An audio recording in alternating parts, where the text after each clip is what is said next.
আগের দিনের যে দেশি ডিমগুলো নিয়ে এসেছিলাম ওটা একটা বার করছি, মোহরের জন্য একটু সিদ্ধ দেবো, সকালবেলা খাবে বলে। তবে জানি না কতটা খাবেও, তাও সিদ্ধ দিয়ে রাখলাম দুখানা। Good morning, welcome back to our channel. কেমন আছো তোমরা সবাই? আশা করি তোমরা সকলেই খুব ভালো আছো। আজকে সকালবেলা ঘুম থেকে উঠে না আমি আমার সত্যি স্কিনটা দেখে ভাবছি যে কি ভীষণ, মানে কোনো ক্লান্তির ছাপ নেই, কি ভীষণ গ্লো করছে গো, সত্যি প্যাকটা ভীষণ ভালো। তো আজকে ডেফিনেটলি আমি ওই নাইট ক্রিমটা বানাবো। তো যাই হোক, আজকে অনেক দিন বাদে ইন্ট্রো দিয়ে ভিডিও শুরু করছি, তার কারণ আজকে আমার করার মতো কিচ্ছু নেই। আজকে রান্না ইচ্ছে করেই করিনি, কারণ অনেক খাবারের রিকোয়েস্ট থাকে আমার কাছে, যেগুলো প্রত্যেক সময় করা হয় না। তো আজকে ভাবছি একটা রিকোয়েস্টেড ভিডিও করব, যেটা বাইরের খাবার নিয়ে করার কথা ছিল, তো সেটাই করার ইচ্ছে আছে। আর মেয়ে আজকে কিছু একটা করে দেবো, ওকে একটু ফুলকপি আলু ভেজে দেবো, একটু মাছ ভেজে দেবো, ওই দিয়ে ভাত খেয়ে নেবে। আর কারেন্ট গেছে, তো আমি এখন ঘরের কাজকর্ম করব, যেহেতু আজকে শনিবার একটু লেট করে উঠেছি।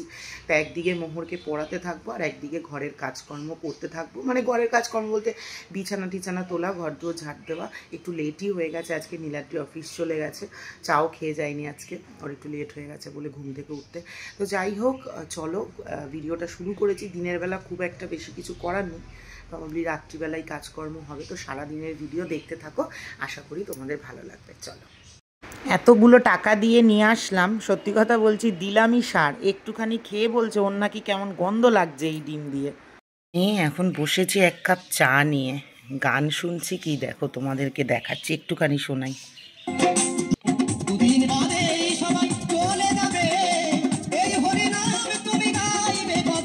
একদম সত্যি কথা বলছি, যখন আমরা ছোট ছিলাম, আমি বিশেষ করে, বাকিদের কথা বলবো না, এই যে নাকে নাকে গানগুলো হতো না, ফোক টাইপের, বাউল শুনলে না খুব হাসি পেত, এরকম নাকে নাকে গান করে। কিন্তু এখন আমার বাউল শুনতে এত ভালো লাগে, মানে মন দিয়ে শুনি তো, কি দারুণ গানের কথা, মানে মনে হয় যেন মাটির গান, মনের গান। আমার খুব ইচ্ছে জানো তো, আমাদের বাড়ির কালী পুজোতে বাউল করার, কিন্তু টাইমটা অ্যাডজাস্ট করতে পারি না। পুরো একেবারে এত মানে সব কিছু সেট করা থাকে, ওইটা ঢোকানোর আর সময় পাচ্ছি না। এই গানটা এত ভালো লাগে আমার শুনতে। আর সেদিনকে গিয়ে দেখলাম তারাপীঠেও এই গানটা বাজছিল। আজকে সকালবেলা, আমি প্রত্যেক দিন কাজ করতে করতে গান শুনি, আজকে সকালবেলা এই গানটা শুনছিলাম, ভাবলাম তোমাদের সাথে একটু শেয়ার করি। রান্না যেহেতু ছিল না, বললাম তোমাদের, জিমে চলে গিয়েছিলাম। জিম থেকে আসার সময় এই আমার একটুখানি কেয়া শেটের অলিভ অয়েল নিলাম। এটার না এত সুন্দর গন্ধ, তোমরা কেউ যদি ইউজ করে থাকো আমাকে অবশ্যই কমেন্ট করে জানিও, ভীষণ ভালো জানো না। আর তারপরে এই মেয়ের জন্য এই মাসাজ অয়েলটা দেখছিলাম, বাট এটা একদমই ছোট বাচ্চাদের, এত বছর ওটা মাখিয়ে এসেছি। তবে আমি শীতকালে মোহরের জন্য একটা তেল বানাই, যেটা তোমাদের সাথে শেয়ার করব। আর আমার হেয়ার মাস্কটা শেষ হয়ে গেছিলো, ওটাও নিয়ে নিলাম। আমি ভেলার হেয়ার মাস্ক নিই, আর এই ফাইনালি গ্লিসারিনটা পেয়ে গেলাম। আর নিভিয়া সফটের এই হোয়াইটটা নিই, যেটা ওই ব্লু কালারের, ওটা না ভীষণ চিটচিট করে, ওই জন্য এটা নিয়ে নিই। আর এই গোলাপ জলটা নিলাম। রোজ ওয়াটারটা আমি মাখতে পারি না, মানে টোনারটা। তো তারপরে বাড়ি চলে এসেছিলাম সমস্ত কিছু নিয়ে। আর আমাদের এখানে রান্নাঘরের কাজ চলছে, আজকে ফল সিলিংটা হচ্ছে। তোমাদের বলেছিলাম যে আমি পুজো টুজো চলে গেলে এখানে সেমি মডিউলার কিচেনটা করব, তো সেটারই কাজ চলছে, এসে দেখলাম। আর এই কারণে আজকে আমাদের একটু লেট হয়ে গেছিলো সমস্ত কিছু করতে। আর নীলাদ্রিও আজকে এই জন্য চলে এসেছিলো অফিস থেকে, যেহেতু কাজ হচ্ছে। আর খোলা হবে ছবিটা, তো পছন্দ ছবিটা আমার। এটাকে একটু সাবধানে নামাইও গো, জয় মা গো। 12 বছরের সঙ্গী আমাদের। একটু ধরো তো এটা, উড়িষ্যা। ও মা গো, কি ভাল লাগছে, সরো দেখি আমার প্রাণের ঠাকুর।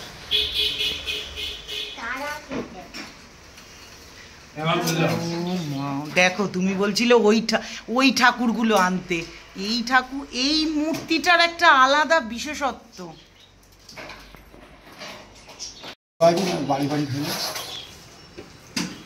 কি মায়া চোখে, ও মা গো মা। আলোটা জ্বালাও নীলাদ্রি একবার। আর এই যে লাচ্ছা পরোটাটা দেখালাম তোমাদের ফ্রোজেন, ওটা নিয়ে এসেছিলাম ভাজার জন্য। এটা না গরম গরম খেতে খুব ভালো লাগে, কিন্তু কালকে কী হয়েছে জানো, ভেজে রেখে সমস্ত কিছু রেডি করে এসি চালিয়ে সমস্ত কিছু করে যখন খেতে বসেছি, পরোটাটা এত শক্ত হয়ে গেছিলো। বাট এটা একদম গরম গরম কি সুন্দর ক্রাঞ্চি খেতে। তো এই যে আমাদের ভিডিওর জন্য সাজানো হয়ে গেছে, এখন হঠাৎ করে আবার নীলাদ্রিও খাবে। এখানে আছে আলুর পরোটা, এখানে আছে লাচ্ছা পরোটা, চিলি ফিশ, তারপর রয়েছে চিকেন ভর্তা, তারপর রয়েছে হচ্ছে গিয়ে তোমার কাবাব, এটা হচ্ছে চিকেন টেংরি মশালা। তো এই হচ্ছে গিয়ে আজকে দুপুরবেলা তোমার খাওয়ার আসরের ভিডিওর মেনু। সংসারের চাপে, কাজের চাপে এমন অনেক সময় হয় যে নিজের জন্য সময় বার করা যায় না। তবে অনেক কিছু দেখে বুঝে আমি এটা ডিসাইড করলাম যে না, এবার নিজের জন্য যে করে হোক সময় বার করবো। আমি যখন রান্না বান্না করতে পারছি, জিম যেতে পারছি, সমস্ত কিছু করতে পারছি, তাহলে স্কিন কেয়ারের জন্য যে করে হোক আমার সময় বার করতে হবে। তো এই কটা দিন ধরে আমি এই সমস্ত দেখাচ্ছি। অনেকে হয়তো বোর হবে, ভাববে বেশি বাড়াবাড়ি, যখন যেটা দেখায় একদম বেশি বেশি করে দেখায়। কি করব, আমার তো এটা ব্লগিং চ্যানেল, আমি এভরিডে যেটা যতটা যেভাবে করছি সেটাই তোমাদের সাথে শেয়ার করার চেষ্টা করি। তোমাদেরকে বললাম যে আমার সত্যি, যেহেতু আমি একটু ভালো ফোন ইউজ করি, আর এই ফোনগুলোতে অটো একটা ক্লাসিক মোড অন থাকে, যেখানে হয়তো মুখের সমস্ত কিছু দেখা যায় না, তা আমার ওপেন পোর্স, পিগমেন্টেশন, এই প্রবলেমগুলো হচ্ছে। তো সেই কারণে আমি একটুখানি ফোকাস করেছি নিজের স্কিনে। তো সবার প্রথমে কি করলাম বলো তো, মুখটা একটুখানি পরিষ্কার করে নিয়েছি ওয়াইপস দিয়ে, তারপরে ওই যে টমেটোর পিউরি আর ওর মধ্যে একটুখানি মধু দিয়ে মুখে জাস্ট একটুখানি মেখে নিচ্ছি। এবার যে শুধু রূপচর্চা করছি তা তো নয়, তার সঙ্গে সঙ্গে অনেক কাজকর্ম থাকে। সন্ধেবেলাটা আমি এই কদিন ধরে ফাঁকা রয়েছি, যেহেতু আমার পুজো দেওয়াটা ছিল না, সন্ধেবেলাটা আমার পুজো দিতে অনেকটা সময় লেগে যায়, তো সেই কারণে একটু সময় পাচ্ছি বলে এইগুলো করছি। আর ঘরের কাজ করার আগে ভাবি যে এইটা করেই তো ঘরের কাজগুলো করা যায়। তো মুখে মেখে চলে গেলাম পাশের ঘরটা পরিষ্কার করতে। অনেকগুলো দিন হয়ে গেছে বিছানার চাদরটা মানে তোলা হয়নি। আর তারপরে এই ঘরটা পুরোটা নাড়াচাড়া করা হয়ে গেছে, খাটের তলা পুরো পরিষ্কার হয়ে গেছে, ঠাকুরের জায়গা, মেয়ের পড়ার জায়গা, সমস্ত কিছু নাড়াচাড়া হয়ে গেছে। এবার শোকেসটা, এইবার চাদরটা চেঞ্জ করার পালা। তো এই ঘরের চাদর চেঞ্জ করতে গেলে আমাকে অনেক সময় দিতে হয়। সবার আগে যে তারাপীঠ থেকে জামা কাপড়গুলো পরেছিলাম সেগুলো সমস্ত কাছাকাছি হয়েছে, ভাঁজ করে রাখা ছিল, ওগুলো ঢুকিয়ে দিয়ে চাদরটা চেঞ্জ করলাম। এই যে হোয়াইট চাদরটা, এটা আর ওই ঘরটাতে পাতা যাবে না। সেদিনকে চাদরটার মধ্যে যেন চা পড়ে গেছে, আমি খাটে বসে চা খাচ্ছিলাম আর কাপটা রাখা ছিল, মোহর এমন লাফিয়েছে কাপটা গেছে উল্টে। এই চাদরটা মা যদিও ঠিক করে দিয়েছে, তাও মনে হলো কেমন একটা লাগছে, তাই এই ঘরে এই চাদরটা পেতে দিলাম। তো সমস্ত কিছু করে মুখটা পরিষ্কার করে নিলাম। তারপরে এই যে চাল ভেজানো জলটা রেখে দিয়েছিলাম, ওইটা মুখে মাখছি। এটা আমি কি করছি বলো তো, যখনই একটু সময় পাচ্ছি, মানে ধরো সকালবেলা মুখ ধুচ্ছি, একটু করে মেখে নিচ্ছি, মানে ধরো সকালবেলা দুপুরবেলা মুখটা ধুলাম, একটুখানি মেখে নিলাম, সন্ধ্যেবেলা স্নানের পরে একটু স্প্রে, রাত্রিবেলা আবার সন্ধ্যেবেলা মুখ ধুয়ে একটু স্প্রে করে নিলাম, রাত্রিবেলা একটু স্প্রে করে নিলাম, এই সমস্ত কিছু করে যাচ্ছি। তো আজকে অনেকগুলো দিন বাদে মাথাটা দেখানো, যদি তোমাদের যেহেতু ঠাকুরের জায়গাটায় জানি আজকালকার করা হয়েছে, আমার জন্য অপেক্ষা করে কেউ বসে নেই, ভাবলাম যে আমি ভেবেছিলাম কালকে সকালবেলা তাও আমি শেয়ার করে নিলাম। তো ভাবলাম যে সন্ধ্যাবেলাটা একটুখানি নাম করেছে, অনেকগুলো দিন হয়ে গেল পারছি না, মনটা কেমন ঘুটঘুট করছে। তো ফাইনালি আজকে মাথাটা ঘষা হয়েছে, তো মা তো পরিষ্কার করে দিয়েছে, তো ভাবলাম এই কাজগুলো করে নিই, তারপরে তোমার পুজো দিতে বসবো। চালের অনেকে আমাকে জিজ্ঞাসা করেছিল আমাদের কত চাল লাগে। আমাদের মোটামুটি 3-3.5 মাসে 26 কিলোর যে বস্তা থাকে সেই বস্তার চালটা লাগে। আর এইখানে বেশ কটা জিনিস ছিল, এই মানে মিরারটা এত বড়, আমি আমাকে দেখানোর জন্যই মিরারটা লাগিয়েছিলাম, বাট এত ঘাবজি ঘুবজি করা ছিল যে মিরারটাতে পুরো দেখাতে পারতাম না। তো ওই মিরারটা পুরো ক্লিয়ার করে নিচের ওইখানে সমস্ত কিছু ঠিকঠাক করে নিলাম। তারপরে যেহেতু রান্নাঘরের কাজ চলছিল, সমস্ত মালপত্রগুলো বার করা হয়েছিল, মিক্সি টিক্সিগুলো, সেগুলো সমস্ত কিছু ঢুকিয়ে দিলাম। রান্নাঘরটা সেমি মডিউলার হবে, হলে তো তোমরা দেখতেই পারবে। তো এইগুলো সমস্ত কিছু করে, যে বাসনগুলো ছিল, অনেকগুলো এঁঠো বাসন রাখা ছিল, যেহেতু কাজ করা যাচ্ছিল না তখন, সমস্ত বাসন টাসনগুলো ঠিকঠাক করে মুখ হাত পা ধুয়ে নাইটিটা চেঞ্জ করে বসে গেলাম ঠাকুরের নাম করতে। আজকে অনেকগুলো দিন বাদে ঠাকুরের নাম করলাম, মনে হলো যেন শরীরটা ভালো লাগছে। হ্যাঁ, আমি ঠাকুরের সামনে বসছিলাম না বলে এতদিন কি নাম করি, করিনি, অবশ্যই করেছি, দূর থেকে করেছি, কাউন্টার নিয়ে করেছি, কিন্তু এই যে ঠাকুরের সামনে বসে নাম করা, এটার একটা আলাদাই মজা। আরও একটা জিনিস দেখাই তোমাদেরকে, এই দেখো আমি দুপুরবেলা এই যে তোমার তারামায়ের ছবিটা লাগিয়েছি, বিকেলবেলা থেকে উঠে দেখছি কন্টিনিউয়াসলি এই মদটা এখানে বসে রয়েছে। আচ্ছা, কালো মদ ঘরে আসাটা কি ভালো? আমি শুনেছি ব্রাউন মদ ঘরে আসা ভালো, এটা কালো না ব্রাউন আমি বুঝতে পারছি না। যাই হোক, সমস্ত কাজকর্মগুলো কমপ্লিট করে নীলাদ্রি বাড়ি চলে এলো। সমস্ত কাজকর্ম করে চা বসিয়েছি, চা বসালাম, ফাইনালি আজকে 15 মিনিট ধরে চাটাকে ফুটিয়েছি।